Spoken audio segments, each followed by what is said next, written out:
నమస్కారం. వెల్ల న్యూస్కి స్వాగతం. ముందుగా ముఖ్యాంశాలు. టిట్కో గృహాల వద్ద సబ్స్టేషన్కు శంకుస్థాపన. జనవరి 1న తెలుగు బాప్టిస్టు చర్చిలో భక్తి గీతాల పోటీలు. వినుకొండ పట్టణంలోని టిట్కో గృహాల వద్ద 2,85,00,000 వ్యయంతో నిర్మించనున్న 33/11 kV సబ్స్టేషన్కు శంకుస్థాపన కార్యక్రమం నిర్వహించారు. శంకుస్థాపన కార్యక్రమానికి ప్రభుత్వ చీఫ్ స్థానిక శాసనసభ్యులు జీవీ ఆంజనేయులు ముఖ్య అతిథిగా విచ్చేసి శంకుస్థాపన చేశారు. ఈ సందర్భంగా ప్రభుత్వ చీఫ్ జీవీ ఆంజనేయులు మాట్లాడుతూ, కొత్త సబ్స్టేషన్ అందుబాటులోకి రావడం వల్ల టిట్కో ఇళ్ల విద్యుత్ సౌకర్యం, పరిసర ప్రాంతాల్లో వోల్టేజ్ సమస్యలు తొలగి నిరంతర విద్యుత్ సరఫరా జరుగుతుందని తెలిపారు. టిట్కో నివాసితుల ఆరోగ్యంపై ప్రత్యేక శ్రద్ధ వహిస్తూ ఇక్కడే ఒక ఆసుపత్రి నిర్మించనున్నట్లు వెల్లడించారు. పిల్లల చదువు కోసం సుదూర ప్రాంతాలకు వెళ్లకుండా కాలనీ సమీపంలోనే అత్యాధునిక వసతులతో కూడిన పాఠశాల, అంగన్వాడీ కేంద్రం ఏర్పాటు చేస్తామని హామీ ఇచ్చారు. రాష్ట్ర ప్రభుత్వం టిట్కో ఇళ్లని 2014-19 మధ్యలో 2 లక్షల టిట్కో ఇళ్ళు తీసుకొచ్చింది ప్రభుత్వం. బ్రహ్మాండంగా ఎన్డీఏ పాలనలో, చంద్రబాబు గారి పాలనలో చక్కగా ఇళ్ళు పూర్తి చేసి చాలా ఇళ్ళు ఇచ్చాం. మరికొన్ని ఫేజ్ 1లో పూర్తి చేసిన ఇళ్ళు, ఫేజ్ 1లో మొదలుపెట్టి పూర్తి చేయడం ప్రజలకు ఇవ్వడం జరిగింది. ఫేజ్ 2లో మొదలైనటువంటి వాటిని వర్క్ జరుగుతున్నప్పుడు 80% పనులు పూర్తయిన సందర్భంగా ఈలోపు ప్రభుత్వం మారింది. ప్రభుత్వం మారిన తర్వాత 30,000 ఇళ్ళు, టిట్కో ఇళ్ళు రద్దు చేశారు వైసీపీ పాలనలో. అంటే వినుకొండలో 4,000 ఇళ్ళు శాంక్షన్ చేపిస్తే అందులో 1,440 ఇళ్ళు కన్స్ట్రక్షన్ మొదలుపెట్టాం మేము ఫేజ్ 1లో. ఇక తెలుగుదేశం పాలన ఉంటే 4,000 ఇళ్ళు పూర్తయ్యాయి. దురదృష్టవశాత్తు ఒక్క అవకాశం అంటే సరే, వైసీపీ పాలనకి ప్రజలు అవకాశం ఇచ్చిన పాపానికి ఈరోజు వినుకొండలోనే 1,440 పోను, మిగిలిన 4,000 ఇళ్ళలో మిగిలినవన్నీ కూడా 2,000 పైగా ఇళ్ళు రద్దు చేశారు వినుకొండలో. ఈ విధంగా రాష్ట్రంలో 30,000 ఇళ్ళు కేంద్ర ప్రభుత్వం నుండి వచ్చిన ఇళ్ళుని రాష్ట్ర ప్రభుత్వ కంట్రిబ్యూషన్ కట్టాల్సి వస్తుందని రద్దు చేసుకున్నారు. గతంలో పనికిమాలిన ప్రభుత్వం వచ్చిన ఇల్లు, కేంద్ర ప్రభుత్వం ఇల్లు ఇచ్చిన ఇల్లు రద్దు చేసుకుంటారండి. కేవలం అలాగే డ్రింకింగ్ వాటర్ స్కీములు, శాశ్వత మంచినీటి పథకానికి, అమృత్ స్కీములు ఇచ్చినటువంటి పథకాలకి ఒక్క పథకానికి కూడా రాష్ట్ర ప్రభుత్వం నుండి డబ్బులు కట్టలా. ఈ రాష్ట్రంలో ఒక్క పథకానికి వైసీపీ పాలనలో పూర్తి చేయలేదు. ఎంత దుర్మార్గం అండి! తాగునీళ్ళు అవసరం లేదా? మరి వైసీపీ పాలనలో ఎందుకు తాగునీళ్ళు, వాటర్ స్కీమ్, శాశ్వత మంచినీటి పథకం, అమృత్ స్కీములు ఒక్కటి కూడా పూర్తి చేయలేదు? ఒక్కదానికి కూడా డబ్బులు చెల్లించలేదు రాష్ట్ర ప్రభుత్వం వాటా.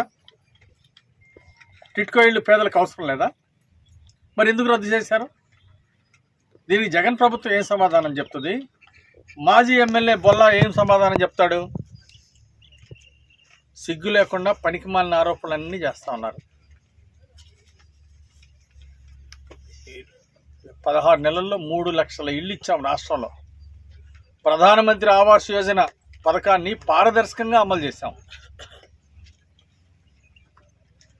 పట్టణంలో గృహ నిర్మాణానికి 2.5 లక్షల రూపాయలు ఆర్థిక సహాయాన్ని అందిస్తూ ఉంది ప్రభుత్వం. మరి ఈ ఏడాది 18 నెలల్లోనే 3 లక్షల ఇళ్ళు పూర్తి చేసిన మేము మరో సంవత్సర కాలంలో 5 లక్షల ఇళ్ళు పూర్తి చేస్తాం. గత 25 సంవత్సరాల నుంచి కష్టపడి ఒక వ్యవస్థ నిర్మించారు వాళ్ళు. శివశక్తి బయోటెక్ను, లేకపోతే శివశక్తి సేవలేను. దాన్ని కూడా నువ్వు వ్యక్తిగతంగా ఆరోపణలు చేయటం. ఈ నియోజకవర్గం రైతులు తిక్కలోళ్ళ, పిచ్చోళ్ళ? అసలు నీకు రైతుల గురించి తెలిస్తే కదా. నువ్వు ఎప్పుడైనా వ్యవసాయం చేసావా? రైతులను మోసం చేసింది నువ్వు. మేమందరం, నాతో సహా మేమందరం పాలు పోస్తే పాలల్లో నీళ్లు కలిపి SNF తగ్గించి దాని ద్వారా కోటీశ్వరుడు అయినోడు నువ్వు రైతుల గురించి మాట్లాడితే ఎట్లా బ్రహ్మనాయుడు గారు? ఏ రోజన్నా నువ్వు వ్యవసాయం చేసావా? అసలు వ్యవసాయం గురించి నీకు తెలుసా? ఆవు పాలు తీసుకొచ్చి గేదె పాలలో కలుపుతుడు, ఆ 2 కలిపేమో మళ్ళీ ప్యాకెట్ చేస్తాడు. ఇది ఎవరికి తెలియని సత్యం. నీ మీద కేసులు పెట్టారంటే వాడెవరో శానిటరీ ఇన్స్పెక్టరే పెడతాడు. కల్తీ ఉంటే ఎవరు పెడతారు? శానిటరీ ఇన్స్పెక్టర్లే పెడతారు. ఎన్ని కేసులు ఉన్నాయి నీ మీద? నువ్వు వ్యక్తిగత ఆరోపణలు వచ్చినప్పుడు చెప్పక తప్పదు కదా. అసలు ఏంటి వ్యక్తిగత ఆరోపణలు? ఏబిఎం కాంపౌండ్ ఆస్తులను నర్సాపేటలో దోచుకుంది నువ్వు, నీ సంస్థ. నువ్వు ఉండేటటువంటి ఇల్లు ఒక బ్రాహ్మణులకు సంబంధించినట్టయితే కబ్జా చేసింది నువ్వు. వినుకొండలో ఉన్నటువంటి ఇల్లు అది అందరికీ తెలుసు. గ్రామకంఠంలో ఉంది, దాంట్లో ఉంటుంది నువ్వు. ఇంక ఈ విధంగా చేసుకుంటా పోతే ఎన్ని వ్యక్తిగత ఆరోపణలు? ఇంకా పొద్దుగుకులు మాట్లాడితే ఏదో నన్ను కూడా వ్యక్తిగతంగా అంటాడు. ఆయన ఎరువులు వేసినందువల్లంట ఈ ప్రాంతంలో ఉన్నటువంటి మిర్చి అంట ఇబ్బంది పడుతుందంట. అసలు ఆ మిర్చి గురించి నీకు తెలుసా? ఆ వచ్చినటువంటి జబ్బు గురించి నీకు తెలుసా? ఆయన ఎరువులు ఏంటో నీకు తెలుసా? తెలియనప్పుడు ఎందుకు ఇట్లా మాట్లాడటం వ్యక్తిగతంగా? అంటే నువ్వు వ్యక్తిగత ఆరోపణలు చేస్తే దాన్ని తగ్గిద్దనే. అదేవిధంగా మమ్మల్ని వ్యక్తిగతంగా ఏదో చేపలు ఇవన్నీ పాడుగానే 50 ఏళ్ళ నుంచి చేస్తున్నారు. నాన్న ఇవాళ కొత్తగా చేసేది ఏంటి? నేను పదే చెబుతున్నా కదా, నేను కష్టపడి వ్యవసాయం చేసే వ్యక్తిని. ఈ రోజు కూడా నేను ధైర్యంగా చెబుతున్నా.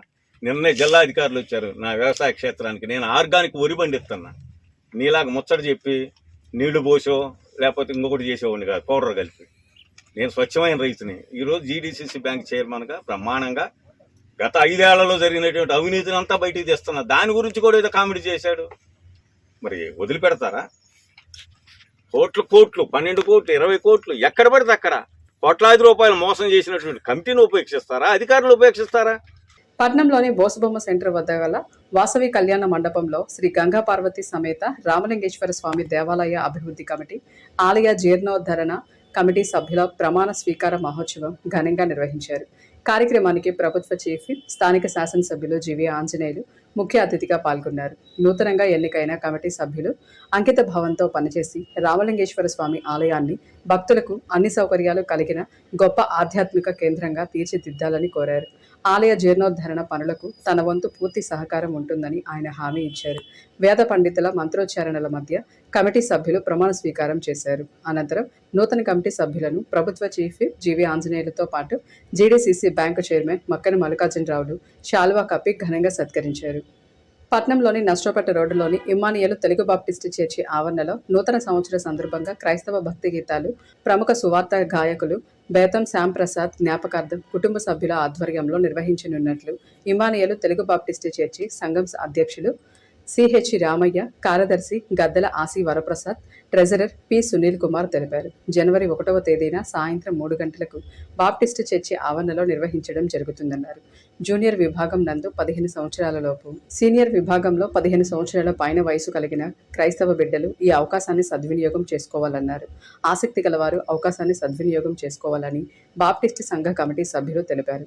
ప్రథమ బహుమతి 2000, ద్వితీయ బహుమతి 1500, తృతీయ బహుమతి 1000 రూపాయలు. 2 విభాగాలకు బహుమతులు శ్యాంప్రసాద్ కుటుంబ సభ్యులు అందజేయనున్నారు. కన్సలేషన్ బహుమతులు బీర్నెడి సుబ్బారావు జ్ఞాపకార్థం వారి కుటుంబ సభ్యులు 5 మందికి అందజేయనున్నట్లు వారు వెనిలా న్యూస్తో తెలియజేశారు. ప్రియమైనటువంటి Immanuel Telugu Baptist church committee వారు ఏర్పాటు చేయబడినటువంటి సందర్భంగా రేపు 1వ తారీఖు సాయంత్రము 3 గంటలకి మరి ఇమ్మానియేల్ తెలుగు బాప్టిస్ట్ చర్చిలో మరి పాటల పోటీలు జరుగుతున్న సందర్భంగా వినుకొండ నియోజకవర్గ సభ్యులందరినీ పాడేటువంటి ప్రతి ఒక్కరిని కూడా మేము ఆహ్వానిస్తున్నాము. మరి దాని సందర్భంగా పాడినటువంటి వారికి మరి మా ఎక్స్ ప్రెసిడెంట్ బేతం మోజస్ గారి వారి జ్ఞాపకార్థ సందర్భంగా అంతే బేతం శ్యామ్ సందర్భంగా వారి కుటుంబ సభ్యులందరూ కలిసి మరి పాడినటువంటి వారు పాటల్లో గెలిచినటువంటి వారికి బహుమతులు అందజేయాలని వారు కోరారు. ఆ సందర్భంగా వారు కూడా బహుమతులు అందజేస్తున్నారు. మొదటి బహుమతి 20,000, 2,000, రెండవ బహుమతి 1,500, మూడవ బహుమతి 1000 రూపాయలు. ఈ సందర్భంగా మరి వారి బహుమతులు కూడా ప్రదానం చేయడానికి కూడా వారు సిద్ధంగా ఉన్నారు.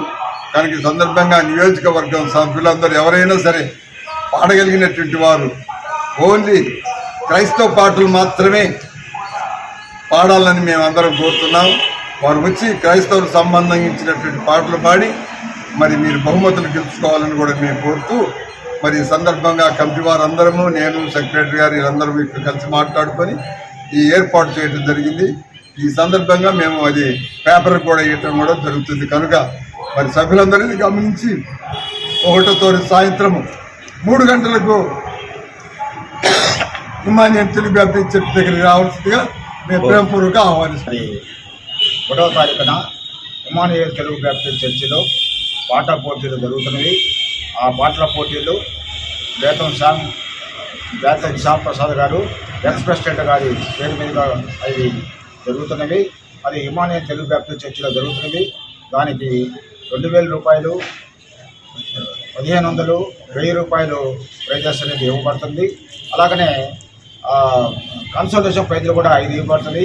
అది బీర్నేడు సుబ్బారావు గారు పేరు మీదుగా అది వాళ్ళ మనవడు అమ్మి అమెరికాలో ఉన్నాడు. మరి అబ్బాయి దాన్ని కూడా ఇవ్వటం అనేది జరుగుతుంది. కాబట్టి ఇవన్నీ ప్రైజెస్ ఉన్నాయి. కాబట్టి మీరందరూ క్రైస్తవ పాటల పోటీలు కాబట్టి క్రైస్తవ పాటలే పాడాలి. కాబట్టి ఆ పాటల్లో పాల్గొని బహుమతి పొందాలని ఇమానియల్ తెలుగు బ్యాప్టిస్ట్ చర్చ్ తరఫున కోరుతున్నాము. Thank you very much. Andhra Pradesh భాషా సాంస్కృతిక శాఖ వారి సౌజన్యంతో ప్రజాజ్యోతి చైతన్య కళావేదిక నెల్లూరు వారి ఆధ్వర్యంలో ఆదివారం రాత్రి పౌరాణిక పద్య నాటకాలను 25వ డివిజన్ నెల్లూరు సాయిబాబా గుడి సెంటర్ నందు అంగరంగ వైభవంగా నిర్వహించారు. ఈ కార్యక్రమానికి విశిష్ట అతిథిగా విచ్చేసిన తెలుగుదేశం పార్టీ ప్రధాన కార్యదర్శి జెన్నీ రమణయ్య ప్రారంభించారు.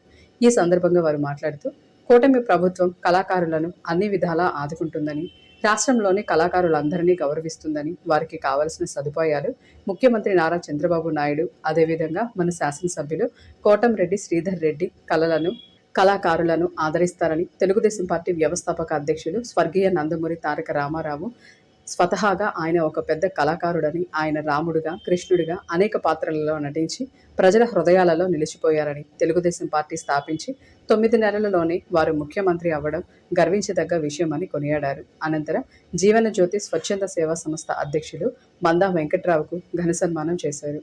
నూతన సంవత్సరం మరియు సంక్రాంతి పండుగలను పురస్కరించుకొని వినుకొండ రూరల్ మండలం జాలలపాలెం గ్రామంలో పేదలకు నూతన వస్త్రాల పంపిణీ కార్యక్రమం ఘనంగా జరిగింది.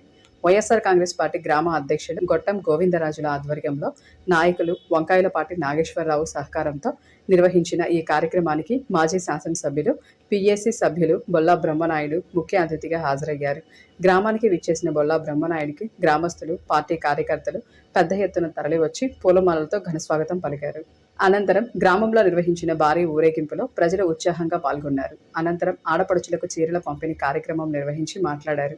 ప్రజలందరూ పండుగను సుఖ సంతోషాలతో జరుపుకోవాలన్న ఉద్దేశంతో ఈ కార్యక్రమం చేపట్టడం సంతోషదాయకమన్నారు.